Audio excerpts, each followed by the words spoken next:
Kabila tali alobi lokolo kondo Etienne Tshisekedi nazo comprendre bien te fona tindele mutu moko kuna o caméra tika pour parler du peuple caméra manqué Kabila non moi président assemblée tobi confiner la blessée ekoti bon frère balobi non caméra za confité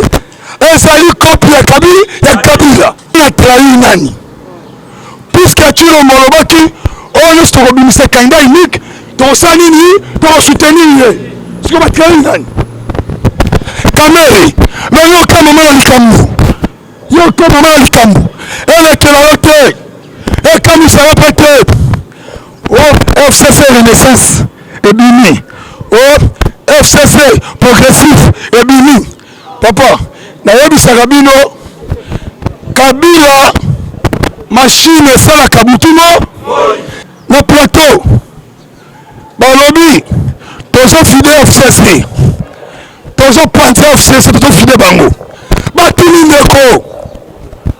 bino UDPS boyebisi biso Kamele Burundais Kabila Rwandais après savoir kende Kabila komi Congolais Kamele komi penani coach Ibenge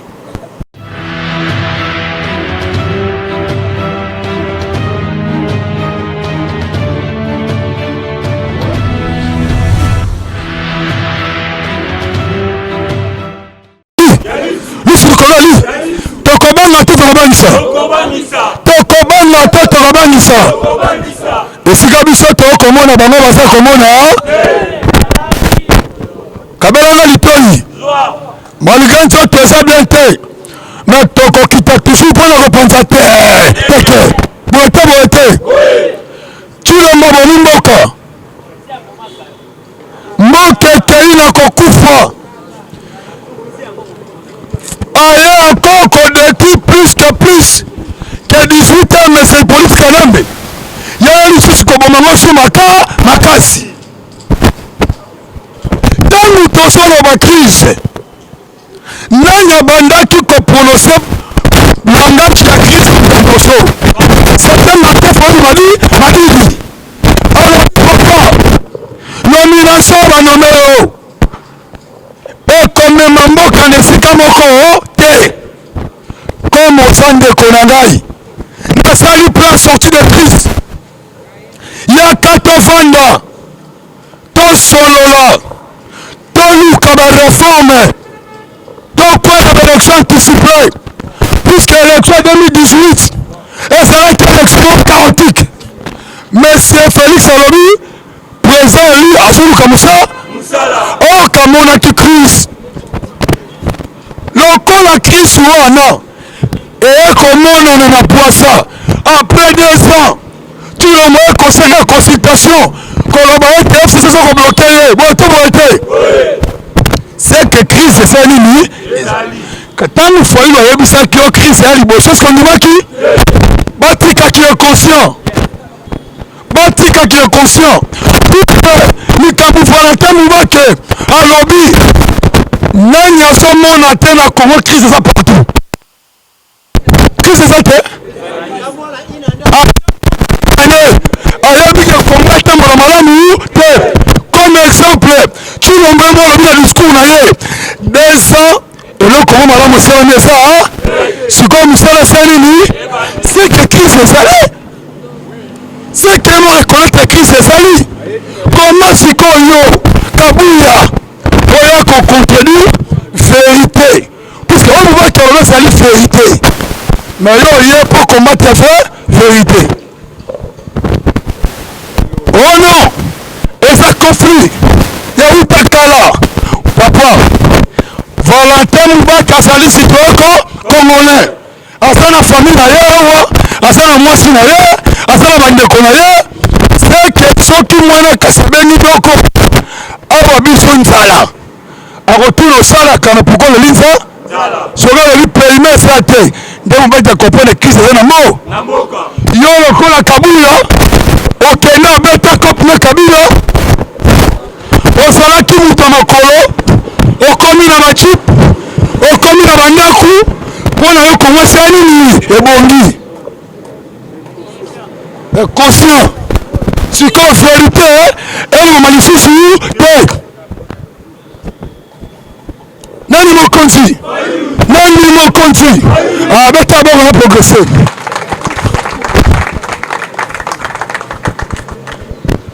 Alors basala beconscient te, basala beconscient te. Mboka etambola te, mboka etambola te,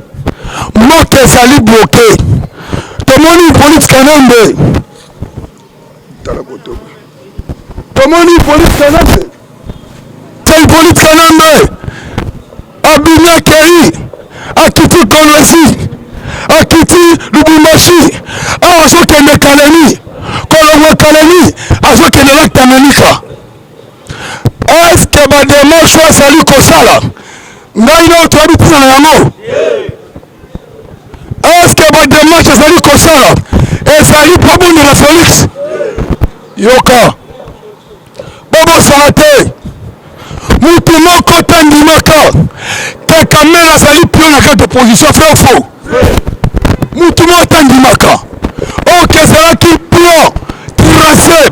Kabila tali alobi lokolo kondo Etienne Tshisekedi nazo comprendre ebien te fona tindele mutu moko kuna. O kamera etika parole du peuple. Kamera manqué Kabila longo président assemblée tobi confiner Kabila selili ekoti bafoye balobi no kamera eza confité ezali copie ya Kabila bakosa balobi no kamera azo poison. Lelo soro eza nini? Kamera motu aplanifiaka Kabila baglissement nyonso, tous les glissements Yolaka Oya c'est Kamere. Pour tu le vois comme président c'est Kamere. Pour tu le vois ça le vois qui la bouca accueilli alliance à la pointe. Mais qu'on pousse les Kamere pour n'ailleurs de créer cash. Ça vous était? Oui. On a créé la cash. C'est Kabila. Nous t'as créé la cash. Puisque y a ici Némi Matakuna. Il y a ici la Kamere c'est le temps c'est le salama. Tu le malobi. Baseboyi problème ni baseboyi to sali la muka poto benga na kabiliste na Kabila na Congo siko baseboyi na quelque cause poto signer quel pacte na triomphal ensemble to meri mbondo siko baseboyi na cause nini etikala kaka baseboyi soko tuli bango nini o trahison nana trahi nani puisque tu le molobaki on est sur le candidat unique, ton sanini, ton soutenir. Ce que va créer une année. Kamere, mais il y a aucun moment dans le Cameroun. Il y a aucun moment dans le Cameroun. Elle est la hauteur. Et comme il s'est répété, oh, FCC Renaissance et Bini. Oh, FCC Progressif et Bini. Papa, Nayebi Sarabino, Kabila, machine et ça la Kabutumo. Ndenge créer Kamere l'opposition, ndenge pas qu'on crée Chilombo Batu ko kirune panae. Bon so formation yo. Bon teribon yele carte osa. Kabila ni capable de tout. Ndela moyo kolekero. Te eza basha Kabila va multimilliardaire. Ala mbongo ebele. Yango bamoni côté de ce besoin de Kana. Kabila kiti na Kolwezi. Bazo c'est la Kabila meeting. Alors ma problème ya Mabunda. Kabila bete mo karadia na politique. C'est kaya du temps. On a reçu la politique. Oh tu vois ça va fanti. Monsieur Chilombo yebi bien. Le lenga sur qui pour pouvoir ayebi. Kabila pas yebi, muto comme président nini. Lobby, bataille de presse, le plateau, lobby, toujours fidèle FCC, toujours pointé FCC, toujours fidèle bango. Batini Ndeko, minorité de presse, Boadi Sibiso, Kamele Burundais, Kabila Rwandais. Après ça fois Kende Kabila comme Congolais. Kamela comme Pelagi coach Ibende. Kakabino Bino Moko IDPS Bobo la machine Bino IDPS Bondima machine Bino IDPS Bapesa sa place Bakunda père na sele Boboy Bapesi na kombe Boboy Bolobi permanence Tocha échanger Kakabino Mochino Marobi présent Boke kunda vyo wapi na sele Kote Boboyaka Elingi koloba makambo bato bali kosala baza koyeba te bambiye mboka nani mokonzi betela foni mabongo mpona français mboka ezomarche te souffrance ese multiplie yoka tala tata oyo batuni question balobi basenga nzambe ebele misusu batanga mpe kelasi te me ntango sensation nzambe ye ememi ye comme sage mpe te intelligent me koma mokuna azoyoka te mokuna ayokaka te na kati ya église na kati ya temple de dieu mokuna azwi micro azoloba nzambe ekumbama na fete bonane kitoko mpo mabunda longwe pasteur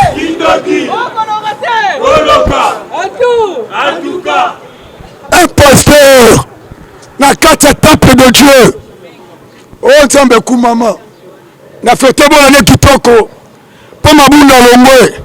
oyo nzambe na ngai priere na ngai atuli ekozala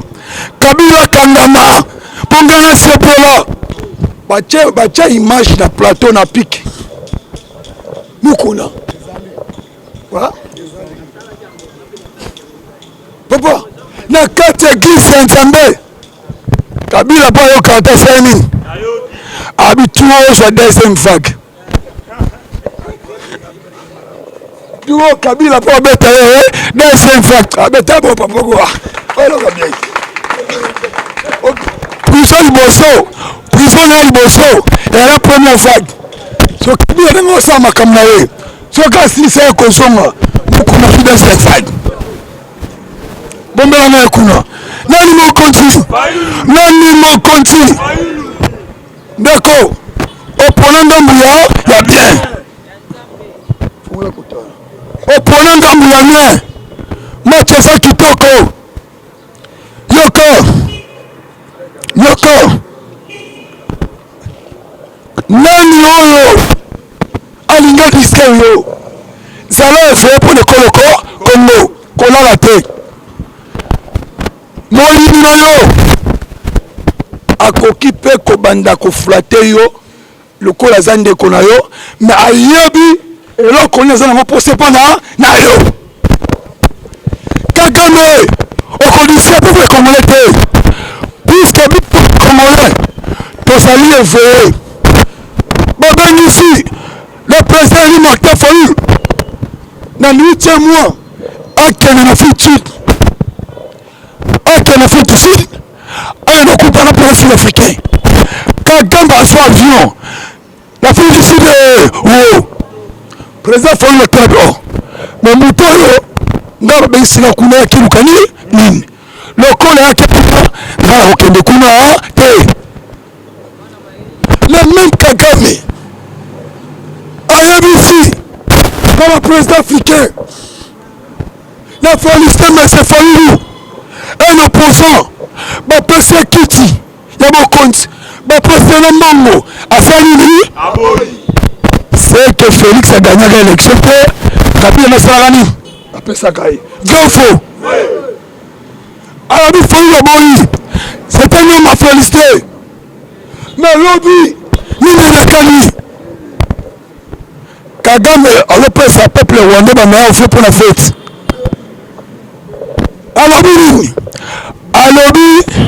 nakokontinuaka toujours kofélicite Martin Fayulu m'a dit, puisque jusque-là, atikali radical na vision na ye, a touché la population na ye.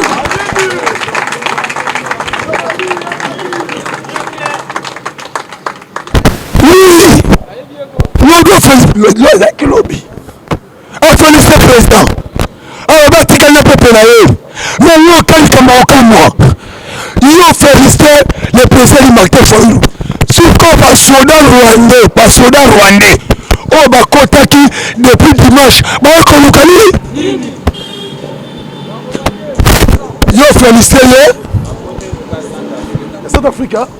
ndeko bala na ko South Africa ba soda rwandais ba kote belé to yebi déjà eza machine ya M. Kabila eza machine ya M. Kabila to yebi saka Chilombo baliaka mesa moko na ndoki te soki bolie na ye soki biloko esili atondi te akolia nde yo doifo atonda soki atondi te seke ndoki so odame yo elingi koloba nini elingi koloba boye Kabila yaka na Kongo mpona kosunga Kongo te yango papa Chen alobaki il faut tozongisa ekota auta yo siko Chilombo ofandi na ye obengi partenaire azwisi manzaka anganzami tous les compagnies à l'état na maboko leni babota mer mendawa mente Kabila aliwo mpe baboyo gouverneur zala calme PDG mais comment PDG te Kabila enfant Félix Ambria Kolabi aboneli biso esumboka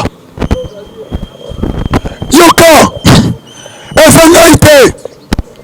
ezali botoli de presse bango moko kala tout bazali kati invité mitoyi de presse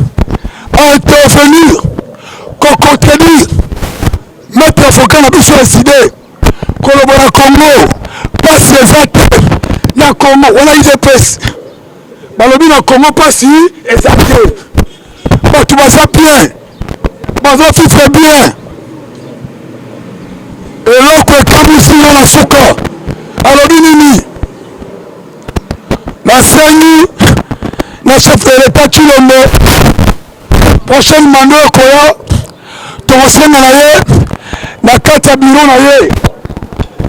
atia su ba diaspora te atia biso moko bana parti ya IDPS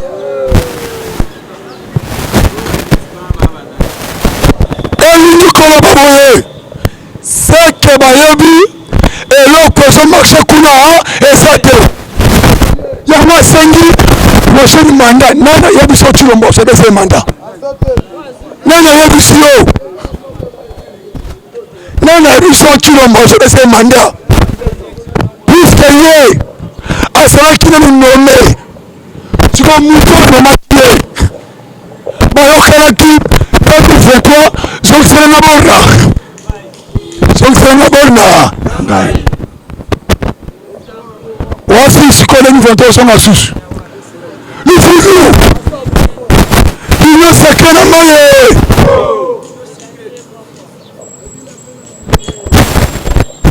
babengisi tous les couches bango monde balobi babengisi tous les couches batuli bango lobi ebamona kososo sirafia ya pik komona kimia mkema vraiment excusez alobi boye bokosala gouvernement ya combien le ministère ya union sacrée a répondre bokosala gouvernement ya 35 ministère ya 35 siko liboke nyonso na bazoya bokotia misusu wa ntango bokosala union sacrée bozofixe na bakompagnie ya l'état po botima ya PDG ote bilotanga gouvernement nano c'est que botikala bino kodisere populaire botika kodisere populaire nani mokonzi nani mokonzi bata ba on a avancé Lamuka Yoka le président lui notre CG de Boskitoko avec le média secrétaire général yesterday il y a parti il y a le président lui mon téléphone m'a dit alobi clair mutu nyonso ya Lamuka oyo akenda consultation et pour Chilombo azali sanctionné Eli Koloban Memba Moïse Boete Ike Press likambo bayebisi bino te bayebisi bino te defo salobi to sanctionné bandeko na biso ya Lamuka oyo bakendaki consultation to sanctionné bango IDPS basombi yango lokola likambo na bango devant ça nani pour sanctionner Mbemba est-ce que Lamuka eza failli bakolongwa te IDPS nani mokonzi abeta bongo na passé pes batala nanu na beni bato bakokufa batala na isiro bato bakolala libanda insécurité partout mais kaka likambo ya défense unotala insécurité za kuna otalité okomi défense aza nani tokena mwana Mbemba pona mwana mozi aza mokonzi bote bote alongoli bango na ko alongoli bango na ko bakende libela kende bo Félix bakende opie mongo moka bote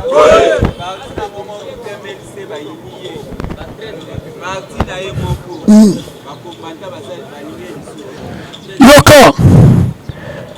motoko sayote vérité polaka te fayu aza na vérité na mabo nayebisaka bino boye le peuple limate fayu mabisi atamboli na Europe bamindele bandimi place autour de Christ balobi songa na moka kende bandeko na basali baaplike yango toyewa toyoki ntango Valentin Mubake asoloba ete tosengi aide ya Emmanuel Macron puisque dialogue totali na kati bayi politique congolais tomoni mutu oyo akoki kokamba biso moko aza te tosengi na yo Macron en français boya kosunga biso po bakongole bafanda mesa moko ide woni se nani elikola kisa soki bomoni pepiniere wana mubaya nani Kabuya ayebi biloko oyo Mubake alobi eza biloko Martin Fayulu asali nini aloba soki omoni bitumba ekomaka entre UDPS na Nehemi Milondia puisque alobaka soki bolingo kokwesa bastitution nyonso tozwa pouvoir tozongisela pe tokenda baélection anticipée babulisake pourquoi mpo bayebi maloba oyo ezalani Fayulu donc ça veut dire bango nyonso bakomi koutilize maloba ya président Martin Fayulu bamindele nyonso comité international boyokaki actuel secrétaire ya MONUSCO alobi crise ekoti na bastitution nyonso ya Congo mpo alobaki clair nazokitela niveau ese nga mona kende kotala nini ezolekela ku ebosiko soki Mubake alobi yango mpo nini yo Kabuya okontinuaki secrétaire général ya MONUSCO te po ye mpo alobaki aboboye te ye mpo alobaki soki boyondaki ye te actuel secrétaire ya MONUSCO alobaki eloko kise oyo Mubake asali nini alobi IDPS kokende ya komi atia Tshisekedi Félix aye kobebisa IDPS pe unyango de chance mabe théâtre va la union sacrée t'es pas la théâtre va la union sacrée na PSO 2021 tokutela ngana wawa tokosola lisusu union sacrée ekoabuti na eloko moko te mpe union sacrée ekobimisa trouble puisque bato bazokende kuna bazokende lokola baposte parceke baposte kuna ekopesa bulu eke mais retour tolingaka kabila te mais information na opesa ye te retour ya Hippolyte Kanambe na kati ya Kinshasa IDPS bakozwa kao mpe bakozongela batube na nzela olandi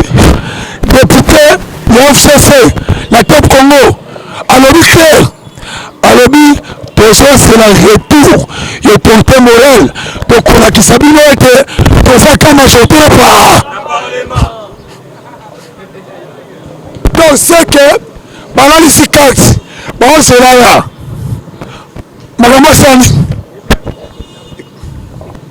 karte ebetama bokomona UDPS bakosongela tubu na nse kanongo nayebisi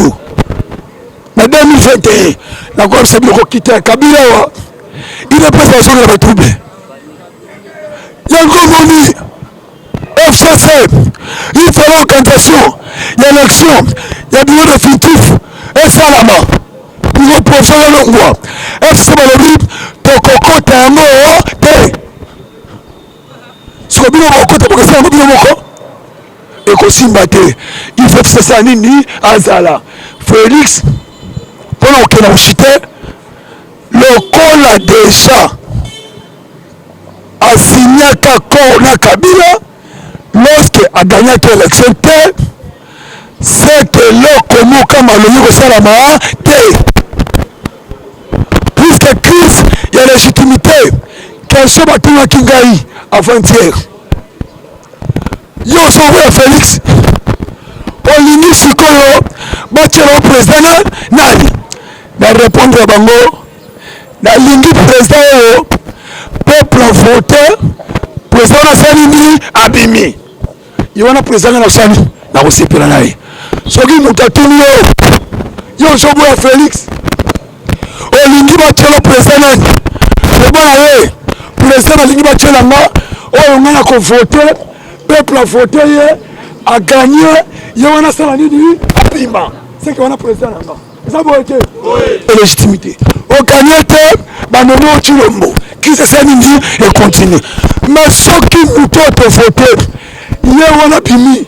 akozala na affection na communion devant peuple na ye nde tokomona légitimité wana ekofanda eza boye te nani mokonzi c'est que président na oso batuni loba oyo na vote ye wana asala nini abima mais tosenga aide par-ci par-là eza mbamboka biso ya diaspora maso bokosunga biso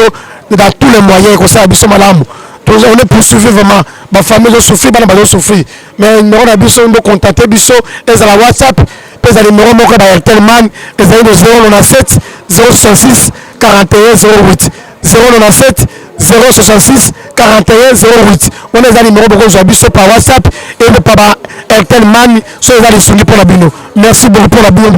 na mpo bino longonga merci